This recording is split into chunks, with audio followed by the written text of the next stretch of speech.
الدقيق 3 كيسان بقياس كأس العنبة. الزبدة 3 ديال المعالق كبار. السكر 150 غرام. البيض بيضة واحدة. الملح قبصة صغيرة. 1 ساشي ديال سكر فاني. المرحلة الأولى كنبداو بالدقيق هو الأول وكنزيدو عليه السكر.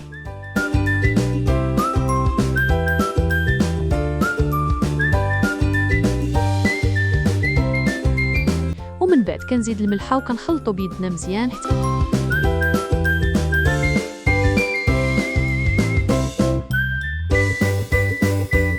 2 التنسيم. من بعد كنضيفو الخنيشة ديال الألزق باش تعطينا النسمة الزوينة.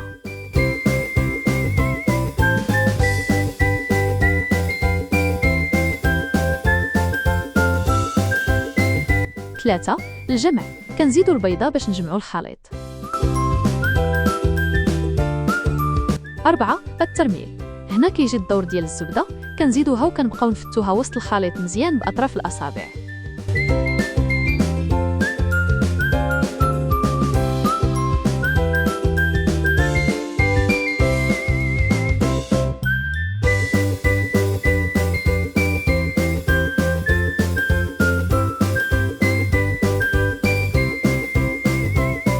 5 الدلك.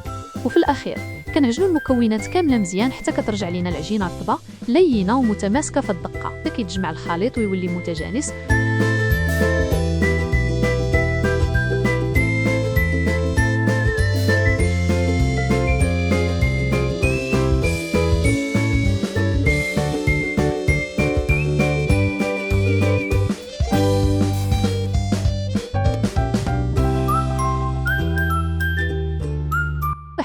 تبريد. كنعدلوا العجينة في بابي سولوفان الورق الغذائي وندخلوها للنيبيرة الثلاجة لمدة 2 سوايع.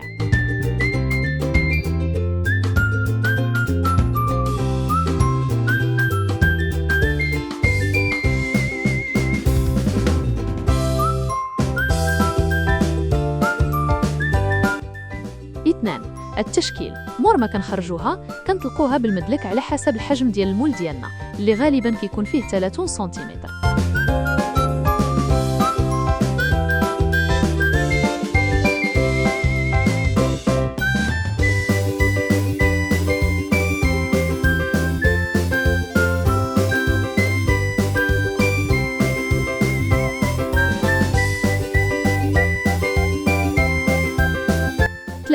التحضير في المول. كنطلقوا العجينة فوق المول وكنعدلوها مزيان مع الجناب.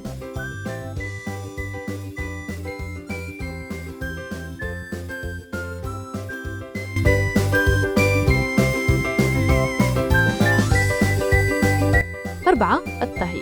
كندخلوها الفران طيب لمدة 30 دقيقة تقريبا حتى كنشوفوها تحمرات. بالنسبة للكريم الحامض كريم او سيترون، هادو هما المقادير اللي غادي نحتاجو وبالترتيب. أول حاجة 70 غرام ديال السكر ونزيدو عليها معلقة كبيرة ديال المايزينا، من بعد كنضيفو كاس ديال الحامض ومعاه شوية ديال القشور ديال الحامض، وفي الأخير كنحتاجو 3 ديال البيضات.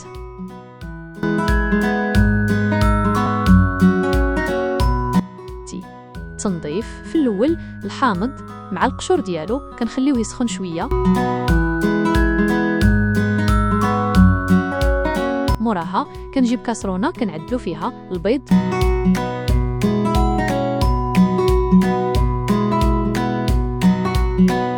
والسكر ومعلقة كبيرة ديال المايزينا.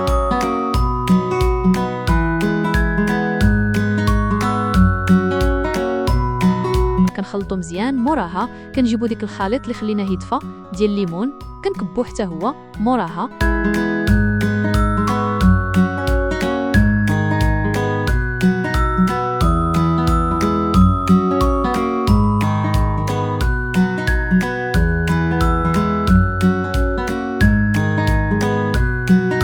كنديو الكاسرونه باش طيب حتى هي مع الخليط حتى كيرجع الخليط قاصح، وكنجيبوه كنزيدو له الزبده 8 معالق كبيره،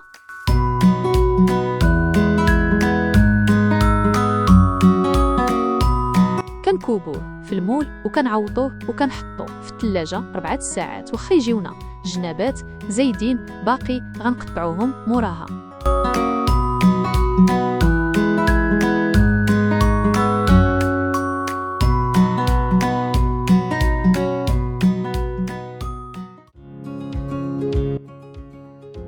بالنسبه لكريم فريش كنحتاج 2 البياضه ديال 2 بيضات ونص حامضه وشويه ديال القشور ديال الحامض.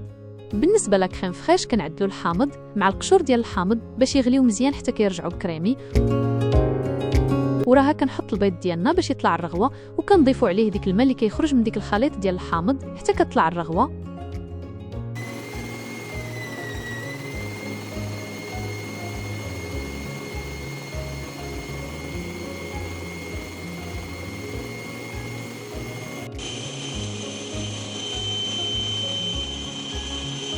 وبالنسبه للدريساج كل واحد يعمل دريساج كيما بغا.